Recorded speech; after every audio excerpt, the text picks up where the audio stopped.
Have you ever wondered what happens to those who can't care for themselves, whether due to age, mental incapacity, or other reasons? What does it mean to be a ward of the state? Stay tuned, because in this video, we'll dive deep into this intriguing topic. Let's get started. A ward of the state refers to a person who is under the legal protection of some arm of the government. This could mean that a specific court protects the ward, hence the term ward of the court is often used interchangeably. But who exactly becomes a ward of the state, and what does this entail?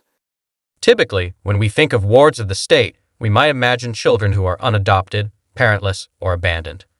However, other groups also fall into this category, such as those with mental incapacity or those who are imprisoned. Essentially, being someone's ward means being under someone's care. The ward of the state is under the state's care through one or more of its agencies. Wards of the state might receive financial support from the state, should it be necessary. For example, a person with serious mental illness might come under the state's care, even if they have money. The government can make decisions about the distribution of that person's money to pursue care and handle expenses. In many instances, children who are wards of the state have no financial resources. The state may determine where the child lives, such as in foster or group homes, until they become an adult. Through designated agencies, the government makes decisions about the child's education and other aspects of their life.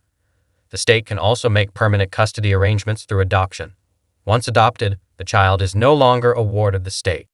A term often mentioned in this context is in loco parentis, which means in place of parents. The state essentially stands in loco parentis when a child is in its care.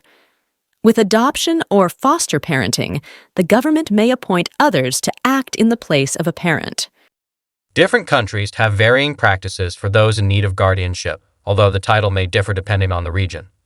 The responsibilities of the state as guardian are also variable. Some states provide significant care, while others do very little. Local laws define these responsibilities, but even with the best intentions, a ward of the state may not receive as much individualized care as a person with loving family members. Adults can also become wards of the state, with no age limit.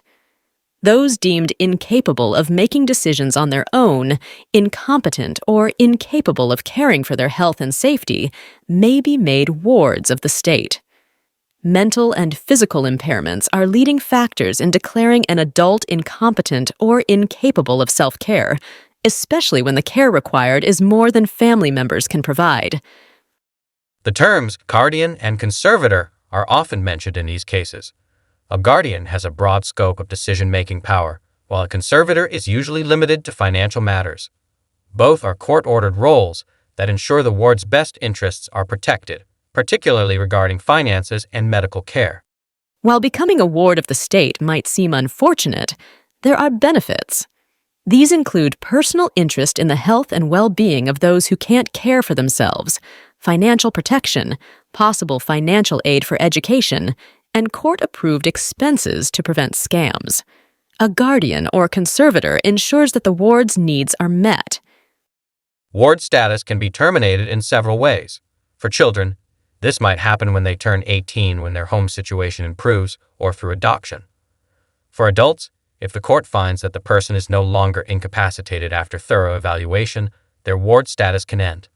It also naturally terminates upon the individual's death. In summary, being a ward of the state means being under the state's care and protection, often involving significant decisions about one's life and well-being. While the journey can be challenging, it also ensures that those who are most vulnerable receive the care and protection they need.